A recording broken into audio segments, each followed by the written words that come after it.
మే 10వ తారీఖున లక్ష్మీ కుబేర హోమం అనేది కూడా 500 మందికి నేను ఈ లక్ష్మీ కుబేర హోమం చేయించుకోవడానికి మరి తప్పకుండా మీకు అనుగ్రహం కలిగించనున్నాను. అక్షయ తదియ నాడు 500 మందికి మాత్రం. ఎందుకు 500 మందికి అంటే నేను వారికి ప్రత్యేకంగా ఒక టైం అనేది వేసిస్తాను. ఆ టైం వేసి ఇచ్చినప్పుడు వీళ్ళు 72 గంటల పాటు అఖండ దీపం ఇంట్లో వెలిగించుకుంటూ ఉంటే నేను ఇక్కడ హోమం జరిపిస్తాను. ఈ రెండు మ్యాచ్ కావాలి.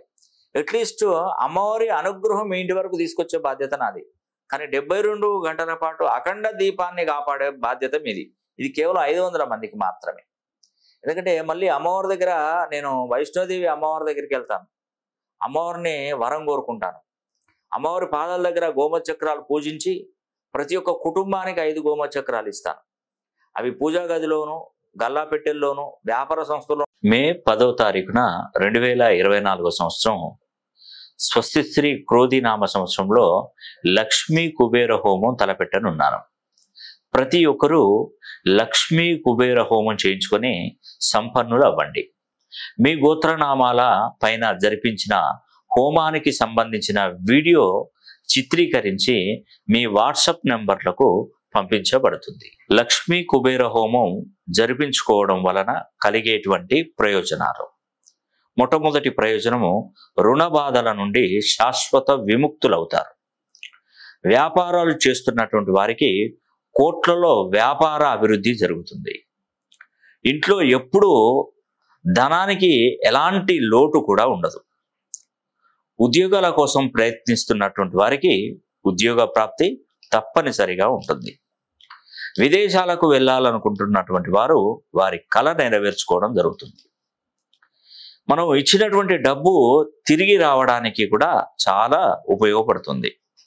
అదేవిధంగా శత్రు వినాశనం జరిగి వ్యాపారాభివృద్ధి జరగడం, నరదృష్టి నుండి కూడా శాశ్వత విముక్తి అనేది లభిస్తుంది. ఆటంకాలు అవుతున్నటువంటి పనులు త్వరగా జరగడం మనకు మంచి చక్కటి వేళ విశేషం. వాహన యోగం, సొంత గృహ నిర్మాణ యోగం కలుగుతుంది. మీ పిల్లలు చదువులో ముందంజలో ఉంటారు. లక్ష్మీ కుబేర హోమం జరిపించుకున్న వారికి మేము అందించే ప్రత్యేకతలు. మేము ముందుగా మాతా వైష్ణోదేవి ఆలయం జమ్మూ కాశ్మీర్ శ్రీనగర్కి వెళ్ళి త్రికూట పర్వతంపై 3 స్వరూపాలుగా ఉన్నటువంటి అమ్మవారిని దర్శించుకొని మరి ఆ 3 స్వరూపాలైనటువంటి లక్ష్మీదేవి, సరస్వతీదేవి, మహాకాళీదేవి పాదుకల దగ్గర గోమతి చక్రాలను పూజించి వాటిని మే 10వ తారీఖున జరిగే లక్ష్మీ కుబేర హోమంలో శక్తివంతం చేసి ప్రతి కుటుంబానికి 5 గోమతి చక్రాలను పంపించడం జరుగుతుంది. వాటిని మీరు సంపద కొరకై వ్యాపార సంస్థల్లో కానీ, గల్లా పెట్టెలలో కానీ, డబ్బు దాచుకునేటువంటి బీరువాల్లో కానీ, దేవుడి గదిలో ఉన్న కుంకుమ భరణిలో డబ్బాలో కానీ, లేదా వాటిని లాకెట్ రూపంలో కుటుంబ సభ్యులందరూ కూడా ధరించవచ్చు. చదువుకునే పిల్లలకు చదువులో ఏకాగ్రత పెరుగుతుంది. దుష్ట పీడల నుండి నివారణ జరుగుతుంది.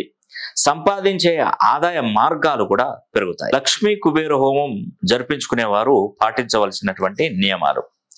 మేము మే 10వ తారీఖున సాయంకాలం లక్ష్మీ కుబేర హోమం మొదలు పెడతాం. మీకు ఇచ్చినటువంటి స్లాట్ ప్రకారం ఆ టైంలో మీ గోత్రనామాల మీద హోమం జరుగుతుంది. ఇదే టైంలో మీరు ఇంటి వద్ద ఒక పెద్ద పాత్రను తీసుకొని దాని నిండా గల్ల ఉప్పును, దొడ్డు ఉప్పును నింపి ఆ ఉప్పు మీద ఒక ముంతలో నూనె పోసి ఆవు నెయ్యి కానీ, కొబ్బరి నూనె కానీ, నువ్వుల నూనె కానీ ఈ యొక్క నూనెను వేసి 72 గంటల పాటు అఖండ దీపాన్ని వెలిగించి కొండెక్కకుండా కాపాడాలి. అప్పుడు మీ ఇంట్లో లక్ష్మీదేవి ప్రసన్నం అవుతుంది. ఇది నర్మదా నది పుష్కర కాలంలో జరగడం అనేది 1000 గజకేసరి యోగాలతో సమానంగా ఉంటుంది.